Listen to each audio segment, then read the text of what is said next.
This is episode number 223 of the InnerFight podcast. Welcome to another edition of the InnerFight podcast. My name is Marcus Smith, founder of InnerFight.com, and I'm joined today by Toufic Nader to talk about his quest to conquer the world's deepest caves, but on his way, how he's been bitten by a viper. Thanks a lot to our show partners, Kareem, who offer you 100 dirhams free credit on your first ride using the promo code InnerFight. And of course, if you're coming to the gym, use the promo code INNER. And if you're leaving the gym, use the promo code FIGHT for 10% off all of your rides with them. For now, here's Toufic. Let's jump right in. And with that, let's do it. Moonshine's got the camera rolling. Toufic, welcome to the show, mate. Thanks a lot for taking time out of what I'm sure is quite a busy schedule to be with us, so thank you very much. Thanks to you, man. Thanks for hosting me. Mate, not at all. Let's jump to the goal here, because you have quite an incredible goal on the horizon. Tell us what you're up to, where you're heading towards, and then we'll maybe work back from that. So go ahead. Cool. Well, I'm aiming to go to the deepest cave of the world. Right. It's almost 2,200 meters. Wow. It's all started. The whole mission started because it's just a personal achievement. Right. I want to challenge myself. I want to challenge what I could do. And push myself to the limit. Wow. I've heard a lot about it. Not good stuff. It's just like really challenging. So this is why I'm triggered to do it. Where is the deepest cave in the world? Well, it is in Abkhazia. It's south of Russia, Okay. north of Georgia. Right. It's not only the deepest. So the 3 deepest caves of the world are located in that country. Right. Yeah. In the same sort of area, or is that just an area of the world that has these caves, or are they spread out a bit? They're spread out. The country is big, so Right. they're spread out into the mountains, the Caucasus Mountains. Right. I don't know how far each one is from another one. But they're spread out a bit. How many people so far have descended to the depths of the deepest cave in the world? I'm not sure, but almost every single year, don't blame me on this, there's an expedition, and there's around 20 to 50 people that goes in, but not all of them reach the deepest point. I mean, mate, 2,000 meters down underground. Yeah. That's where you're heading. Yeah. So it's super dark. It's mate, I think for some people that might, I mean, Burj Khalifa is 870 meters or 800 and something meters high. Yeah. So you're going double than that straight into the ground, but not straight. No, it's not exactly. It's not straight. So the 2,000 meter looks kind of Yeah. I go up Burj Khalifa a little bit twice or 3 times. Yeah. But it's the stretch of it. It's the variant of the terrain as well inside of the cave. So it's not like straight. It's not you're just descending and ascending. Yeah. The fact is it's 7 kilometers, almost 8 kilometers long, and most of it is crawling, squeezing into tiny holes. Right. Going through siphons, which is known to be sumps of water. You have to hold your breath for a few seconds underwater, dark, and squeeze yourself. It's trying not to get stuck. We'll dig into those gory details, and you can put people onto it or put people off it later on. But mate, how did this come around? Give us a little bit of background on yourself. Where are you from? How did you end up in Dubai, and take us into how you got into caving? Yeah. I'm Lebanese, born in Lebanon in the mountains. That's no surprise. Where I come from, there's a lot of mountains, and we have a lot of caves. So, but my passion for caving didn't start then. I did some few caving, but nothing technical. However, when I moved to the UAE. And the reason I moved is because for education. Right. After education, I pursued my rock climbing passion and hiking passion in UAE and Oman. And then I started hearing about the caving community, which was small back then in 2011, and starting caving back in 2011. Right. How old are you? I'm 30 now. 30. So, and is that 2011? So you started 5 or 6 years ago? Because I don't see. I mean, caving's quite a. It's not a huge sport. Yeah. It's quite a. I mean, pardon the pun, but an underground sport, you know, and you generally see people around like a little bit older getting into it, don't you? Yeah. We get a lot of new, like back in Lebanon, we have like, I'm part of the community as well in Lebanon. And now we see a lot of younger generation joining, but usually it's the older community, which like they know what they're getting into. Right. They know that what the safety element of it and how dangerous it could be. In 2011, you started caving. Yeah. What makes you, okay, you're from the mountains, but let's dial back one more step back. What is caving? Okay, there's I can't define caving in Right. purpose. So, a cave is anything of a 4 meter wide chamber Right. and above. Right. So it could be horizontal, it could be vertical, Right. and it could include diving. It could include hiking inside of crawling, bouldering, and climbing So as well. it's, to paint the picture for people, there could be water, it could be quite a tight space, it's dark, it's underground, it's cold, often could be very cold. Is it hot in a cave's hot anytime? In some caves, where they most of the time, they especially in Oman and this area because of the weather and temperature. But and hot doesn't mean like you're boiling hot. It's mostly the steam and the humidity that affects you. Right. Like what I've seen in Oman mostly is the steam and the humidity. Wow. So it gets like humid. The temperature would be around anything around 20 degrees Celsius. It's not too hot. No. So 2011, and you're like, right, I want to get into caving. How did that start? Well, I met a few of my climbing friends, and they said, "Oh, we're running this course for caving." I'm like, "Oh, okay, cool. I've done caving in Lebanon." And so I went with them, and then we started the technical part of the caving, which is something I've never done before. Right. So it was like really challenging for me, and I liked how much it pushed me mentally, mostly mentally, because it's all a mental game in the end, especially when you've done a cave and you want to get out of the cave.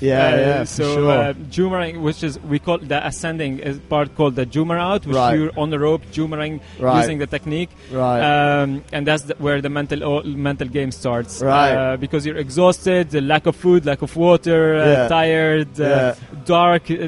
Don't estimate that darkness. Try to be in darkness for 2 days. I think we'll speak about that a little bit later, the darkness. But so these guys basically just said to you, you'd obviously had some exposure to rock climbing and you'd like being in the mountains, and they just turned around and said, Toufic, we're going to go caving, and you're like, I'll try it. And that was it, and you're hooked. I'm hooked for it. What was it though? Like, is it okay? You like the mental challenge, but is it frightening? Is there a fear element? What's really going on?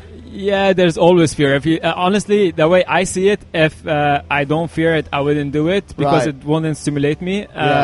There's a lot of fear factor. One of them is when you're descending on a drop that is above 100 meter, and I've descended almost at 180 meter drop, where you're like in a void for 180 meter rope, and you're just spinning and trying to control your speed going down. You don't want to overspeed.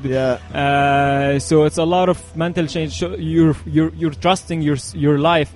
Really? On a rope. On a rope that's hooked in to a rock that might fall out. Well, no, it's not that dangerous. If you're doing it well, you wouldn't safe. fear. You're safe. So it's usually a human error that encounters, unless if you're trusting someone who did something really wrong. It's like a lot of things, though, isn't it? A lot of disasters that we see happening these days, whether in extreme sports or, I mean, sadly, recently we saw in aviation, and we see aviation things.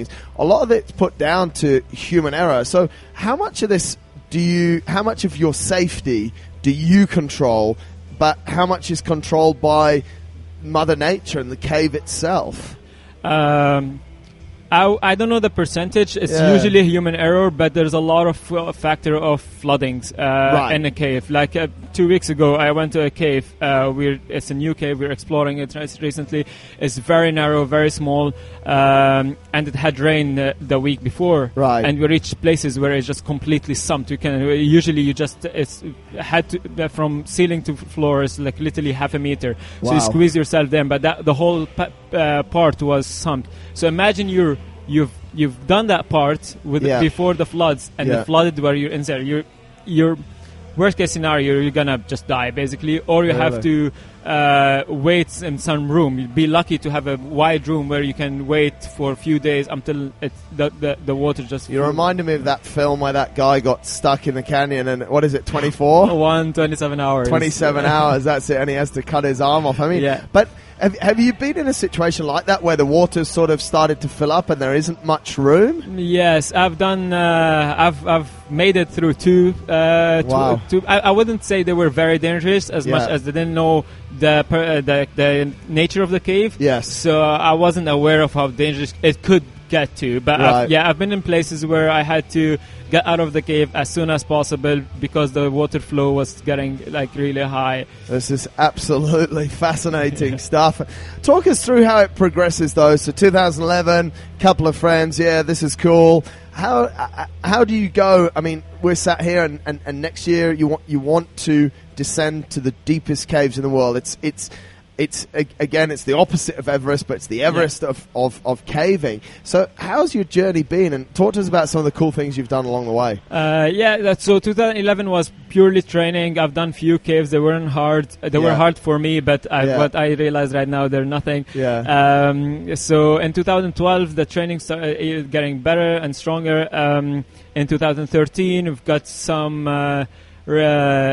international caver come to give us some rescue courses and some techniques as well. So that's kind of was the turning point for me, where like I saw a lot more from what we have in this country. Because let's face it, in UAE and the whole Middle East, like there's not much of a happening on this front, and we're not as developed as the Europe community. For sure.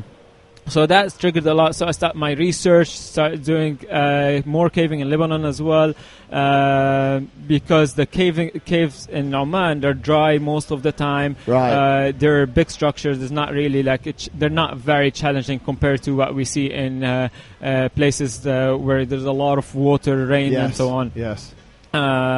So that was kind of the turning point. But I still didn't have the passion to go to or do that challenge. Right. The challenge actually happened last year when I met my Lebanese friend who moved to Dubai, and he's like, "Oh, I've done the deepest cave," and he was so modest about it. He's never posted anything about it, and it was very challenging. He loved it. I'm like, "Okay, let's do it together." He's like, "Yeah, awesome." So it's all started there. It was a small just chit chat, and we're like, "Let's go for it."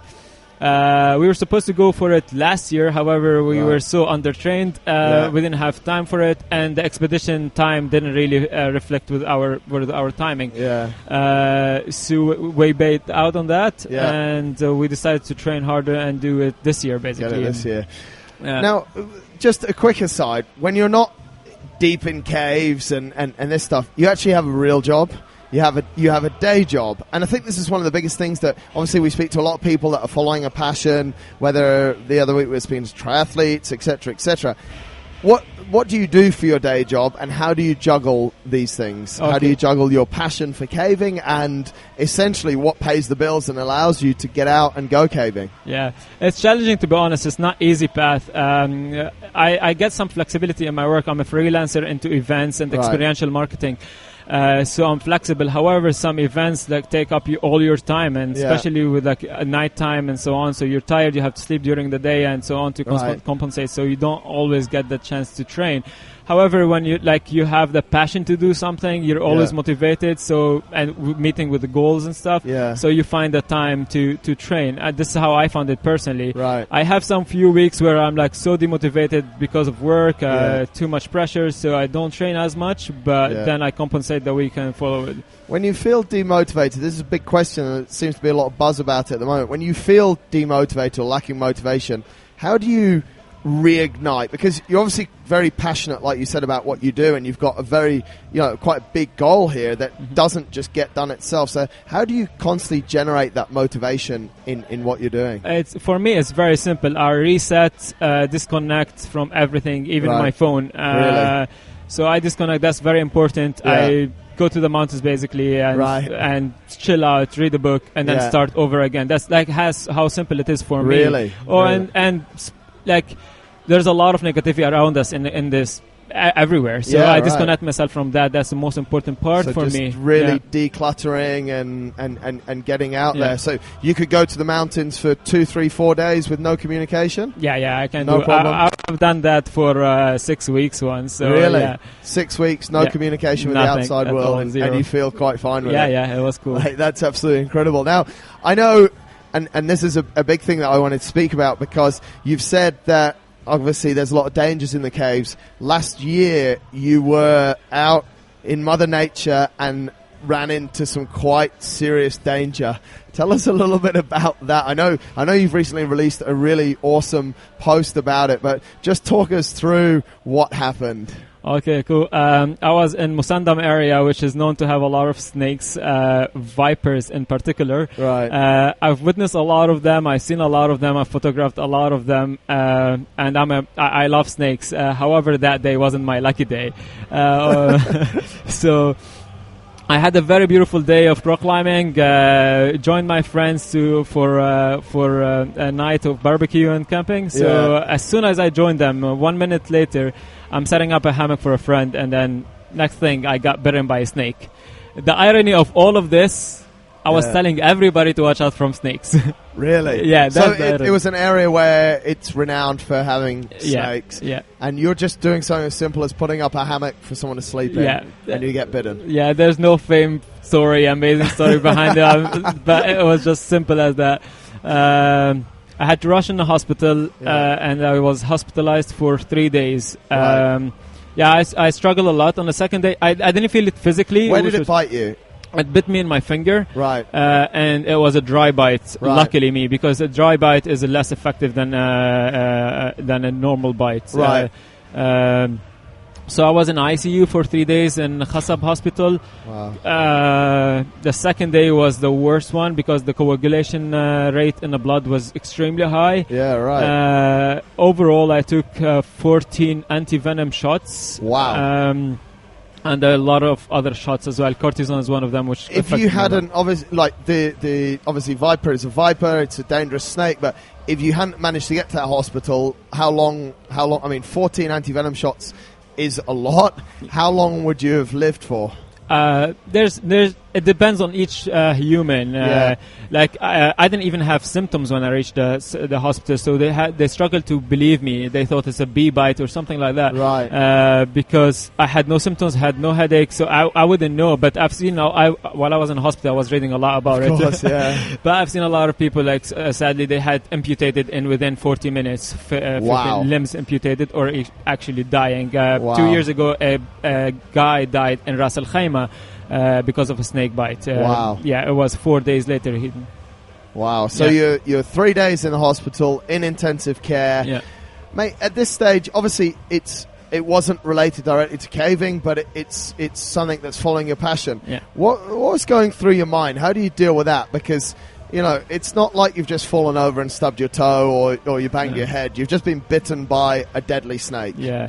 I've encountered near-death experiences before, so I'm in the right mentality for this. And when you start doing all of these sports, no matter how safe you are, you have to equip yourself mentally to it. So because sometimes things go wrong. At that point, I realized if I'm leaving this hospital alive, I'm at least losing my arm. That's how my mentality was. Wow. Because it was really, really going bad. Really? What were the symptoms?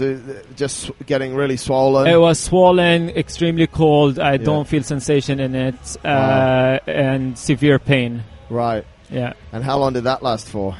Well, the pain is still going on till this point with my finger. I still can't function my finger very well. But the swollen took about a month to get over it. Yeah, a little bit more. And all that time, you didn't know if you were going to be able to.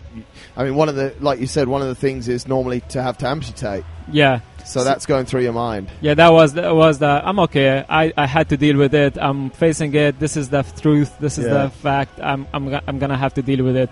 And I was thinking, I'm gonna climb again and be a motivational speaker, but it didn't happen that way. Mate, let's flip out of your world and flip back into what's sort of sometimes considered the normal world, where often we see people complaining about things like the iOS software didn't update properly on my phone. What are the lessons that you can take? You're in ICU. You've been bitten by a viper. You're lucky you're alive, but you've just prepared yourself to lose your arm, which for you is huge because your passion is climbing, is caving, and it's pretty useful to have both arms. Yeah, we know that. in caving. What transfers and what are the lessons that go over, and what's the advice for people that are not just struggling to download the new iOS 9 point whatever, but what are the things that you can share with people that have helped you to deal with those situations? The most important part is to be actually calm. And try to sink in the truth and accept it, because if you live in denial, you're gonna face a lot of hiccups in the future.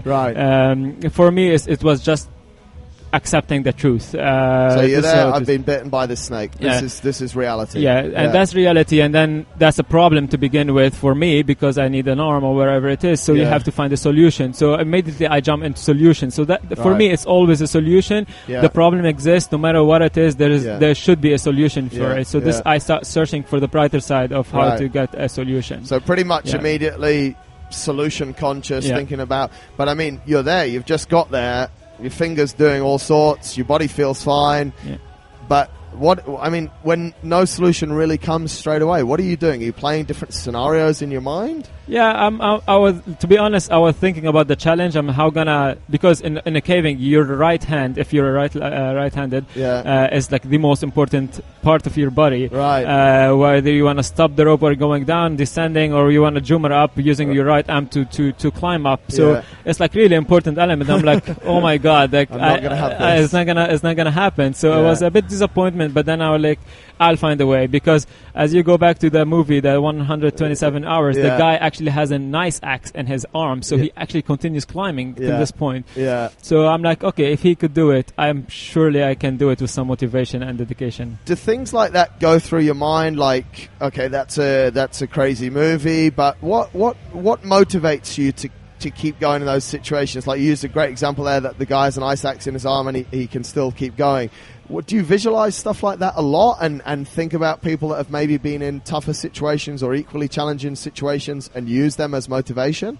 Yes, that's for sure. I always believe that if someone didn't have done it before, you can do it as well. So that's how I start to think about things in life when they go wrong. Because let's face it wasn't the worst case in the world of cutting my arm. There's a lot of people who've done a lot worse than this and lost all limbs, and they still do a lot of things. I watched a video of a surfer and the other day who has no legs, so it's just crazy. Like if she could do surfing without legs, I can definitely do climbing without an arm. So it's reality. You start to look at the solutions. Does it start to scare you though? It does scare me. Of course, I don't want to lose my arm, but if it doesn't scare me, I would just be pointed. Like I wouldn't react to it, right? So fear used in a proper manner is actually going to motivate you to find a solution, because fear, I believe, when you face fear, you have two options. It's either let it affect you negatively and it consumes you, and you won't do anything about the situation, and this is where panicking start happening, or you actually react to it in a very motivational way. Or say, okay, this is the fear, and I have to control it, and this is the outcome of what's going to happen if I don't control it. Incredible. 3 days in ICU, you eventually get released from hospital. What was the recovery track? I remember seeing you not too long. I can't remember exactly how long it was after, but your arm was still, you couldn't really use it. So what was the recovery like?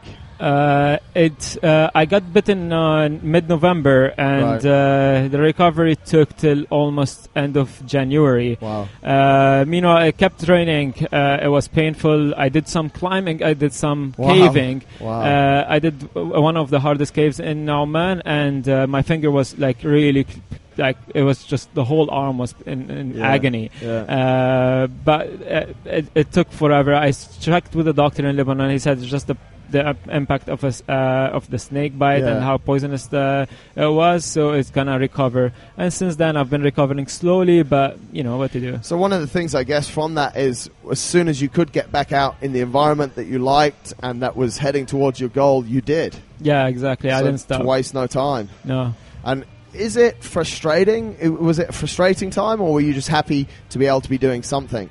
The only frustration part is because I was training hard before that, and I lost all my training, kind of a thing. Right. So when I went back to climbing, I just couldn't do anything, or even caving. I was just exhausted. The cortisone shots didn't really help me a lot. No. I felt like a sack of water just trying to get out of a cave. It wasn't fun. That was very demotivating. But at the same time, I had a goal to reach, so I had another obstacle to overcome. So it motivated me that I have to deal with it and overcome it somehow. Absolutely incredible. Bitten by a viper and straight out there. Now, you said that you like snakes, which some people do, some people don't. Has being bitten by a snake changed your love for snakes? Or how have you seen a lot more snakes since then out in the mountains, in the caves? And how do you react? No, my love to snakes didn't actually change at all. I actually had few arguments with few people about this, right? Because they all like, you should have killed the snake or whatever it is. I'm an animal lover to begin with, and snakes has been my passion since very young age. So I'm trying to raise awareness about the snakes right now. Hence my blog, what I wrote about in the blog. And there's a community in Oman that I'm actually trying to help as well. Right. But no, I would never stop that. But I had encountered a few snakes since then, but no major viper ones. So they're all like non-venomous snakes. So it's you cool. Just cuddle them, and that's okay. Cuddle them, okay. Incredible. So let's jump deep now into the next goal. Talk us through what it'll be like to get to this. You've said that it's not a straight line. It's not just 2,000 meters down. It's all over the place. Talk about really what it's like in those caves. You're going to be down there for days. How long is it going to be? Talk us through that whole process. So how long is going to be? Some people done it in 6 days, and some people take a lot more than 2 weeks. I'm going to be joining an ongoing expedition, and the expedition aim is to link 2 caves that are parallel to each other. So their aim is not to actually reach the deepest point. But however, I'm going to try to do it on my own, which is not advisable. To get to the deepest point, you have to upsail. Most of all the upsails are anything between 25 meters and 60 meters. And they could be really upsailing through massive shafts or really tiny holes. You have to squeeze your body in while you're upsailing down on a rope. Never let go of the rope, because if you let go of the rope, you just zoop in the rope and you die. Really? And obviously it's pitch black. As dark, extremely dark. You're limited with the weight you can carry as well. You're limited almost like for 14 kilograms in a very tiny bag. It's not even a big bag. So you have to carry your sleeping bag with you, amount of batteries for your lights, which is the most important element. I was going to say, if it's dark the whole time, you must have a serious few kilos of batteries in there. Yeah, that's important. That's no option to charge things with solar power. No way. Forget about it. Forget about anything that has the light. So that's the big challenge is actually light, because without light in a cave, you just cannot move. That's absolutely nothing. You just have to stay still, not make any move, unless if you're close to the rope, because if you know what you're doing on the technical part, you clip in yourself to the rope and try to get out of it. But if you're trying to hike around and whatever it is, you could And is there big pockets there where you've said that you obviously have to squeeze through different areas, and that, I guess that's very, very, if you do get claustrophobic, that's very claustrophobic as well. But is there big areas where you just sort of hike through and walk through? In that cave, to be honest, I don't know how big of these areas are. They speak of areas. I've actually watched a video finally 2 days ago about it. And there's only where the big areas are, like 4 or 5 I've seen, and they're like used for base camps basically. And that was going to be my next question. What, like you say, you're down there for a minimum of 6 nights, maybe longer. What are the sleeping conditions like in these caves? Okay, usually they set up base camps. The base camps are very, very basic, basically. You sleep on the floor. There's few mats, and the whole cover is made out of usually surviving blankets, so they keep the heat inside of them. The temperature is going to be 2 degrees to 4 degrees inside, but as long as you're inside of these tents, you're kind of okay with your caving suit.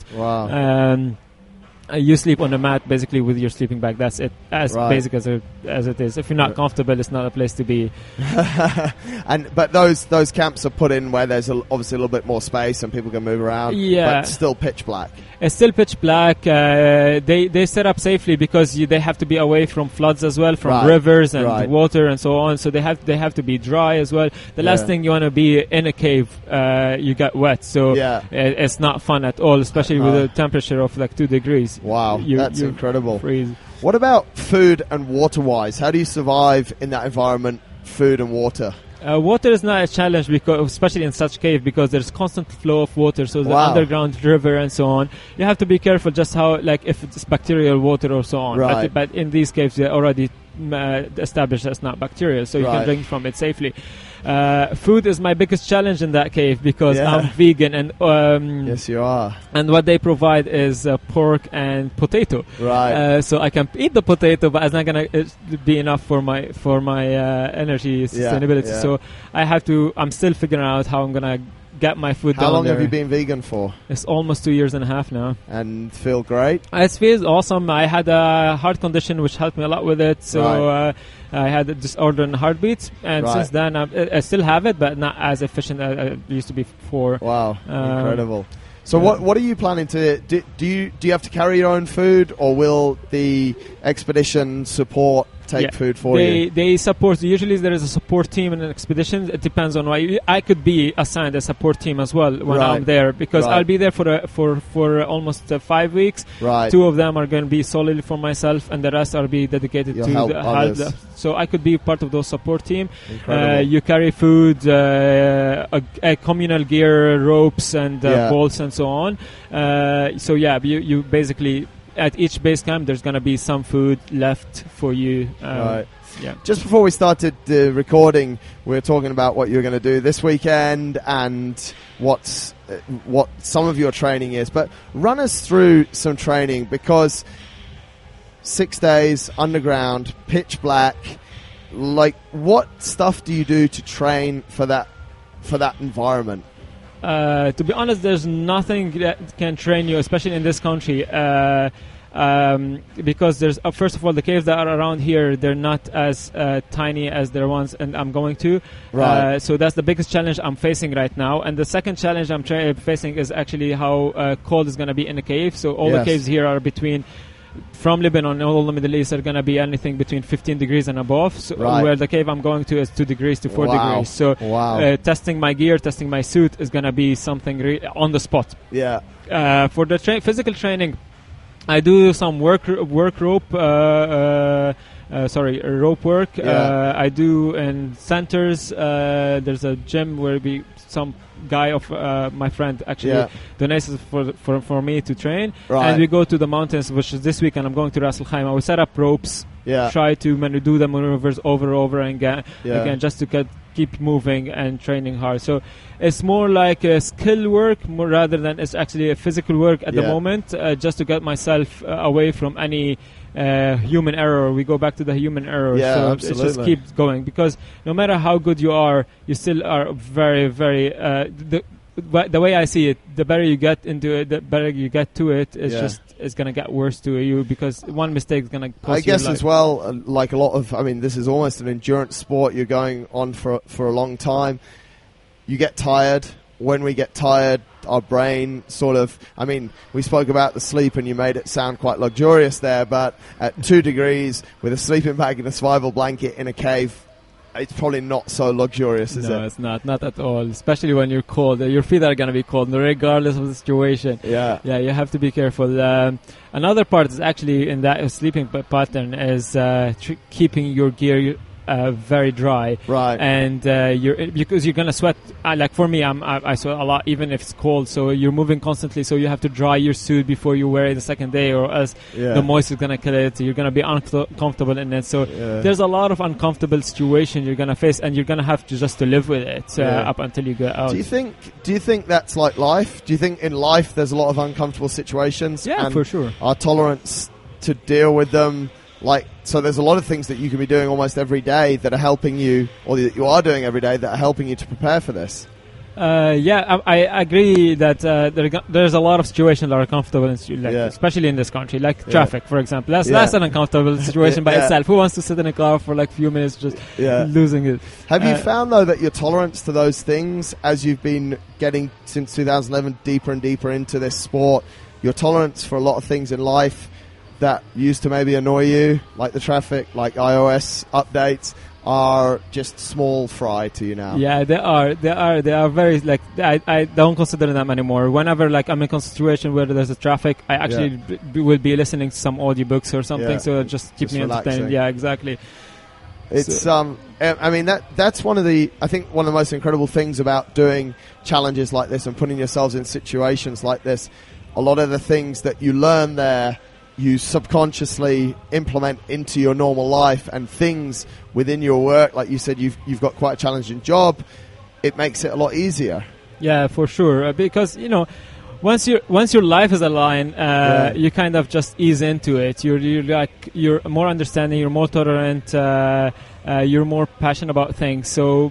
Yeah, I don't want to be stuck in the traffic, but let's face it, it's just not the end of the world. It's not like at least threatening my life, though. Yeah. So you have to deal with it. So for me, it's just there are just small hiccups in your life. You don't even bother yourself with this negative energy. The thought for me of being 6 days in a cave in total darkness in small areas, claustrophobic, is horrific. I would not want to do that. I'm not going to take you with me. Right? I will come with you once. But how do you... I mean, a lot of stuff for people do get claustrophobic almost. Like you hear it in Dubai, like, I need to get out of Dubai, I'm claustrophobic for this place. How do you, when you're in that situation, I know you're not freaking out, but how do you deal with it when it's, you're on the fourth day or something like that, it's super dark, it's very cold, you're in a tight situation, you just want to be out of there, but you might have traveled 6 or 7 kilometers through winding caves to get there. You can't get out. How do you deal with that? Well, I haven't been there yet, so I don't know how to deal with it. But I've given you a smaller scale experience where, like, there's a narrow cave in Oman where, like, you just have to go through it. It's from start to beginning, start to end. It's just really narrow. Yeah. And then at one point, it's like, what did I sign up for? Like, I'm voluntarily going to that place. Yes. And you just want to finish it, so you try so much to pace on and try to finish it as soon as possible. And once you're out, you're like, oh shit, I'm not going to ever do it again. And then you realize, oh no, second day, I'm going to do it again. So it's I don't know what it is, but there's something about it for me. During the caving, it gets boring sometimes, or just like claustrophobic, as you said. Like, you don't want to be contained all the places, especially when you live in the mountains. Like, for me, being on the mountains is just very spacious, and then suddenly I'm into the tiniest hole in the world. So it's not really always kind of luxurious, and I wouldn't say I love it all the time. No, there's some downtime for it in it as well. But I deal with them. It's just a moment. It will pass, and we'll get over it. Absolutely incredible, mate. Listen, I really appreciate you coming on the show. I think what you've shared with us and the way that you've been able to link it back to the world and people's lives, I think, is absolutely phenomenal, and I think we can definitely learn a lot from, we as I say, we speak a lot to endurance athletes, we speak to people who have been in the gym, and this is just another great angle on how what you're doing actually makes your normal life a lot better. As I do to most people that come on, and I'm going to do it to you, if you could ask, if I could ask you for your one best piece of advice that you've ever received from someone to live a better life or a fuller life and just to get the most out of life, what would that one piece of advice that you could share with people be? I didn't tell you I was going to ask you this question. I don't tell anyone, and it's a little bit on the spot, but it's like you've got one piece of advice to share with the world. It's your inspiration. It's the biggest lesson you've learned. What would that one piece be? I learned something. If you really want something, you go for it. And if I hear a lot of people saying, I want to do this, I want to do that, and they never often do it. So if you truly want it, go for it. Don't let anything stop you, no matter what it is. Bend the rules, bend the things, bend the whatever it is. Just get on it. Absolutely incredible. Toufic, that has been really, really inspirational. I'm sure a lot of people will get a lot out of it. And of course, mate, we want to get you back on when you have been to the bottom of the world's deepest cave, and when you can fully answer some of the questions that you managed to jump out of there, because you just haven't been there yet. But mate, we really appreciate it. We wish you the very best of luck, and I'm sure you've helped a lot of people through spending the time with us. Thanks a lot for hosting me, Marcus. Thanks a lot, mate. Cheers. Thanks a lot for tuning into this episode of the podcast, folks, and I do hope you've enjoyed it. Thanks also for Toufic for his awesome story and massive inspiration, and we wish him the very best of luck and look forward to getting him back on the show when he has conquered the world's deepest caves. If you do have any questions, comments, thoughts, or anything you think we should know, email us winning@innerfight.com. We'd love to hear from you. And remember, support our show partners, Kareem. Ride in their awesome cars. Your first ride, you get 100 dirhams free credit if you use the promo code InnerFight. And of course, if you're coming to the gym, use the promo code INNER. And if you're leaving the gym, use the promo code FIGHT for 10% off on their rides. If you have a moment, hop over to iTunes, rate the podcast, leave us a comment, do whatever you want. Have a great day. We'll see you soon.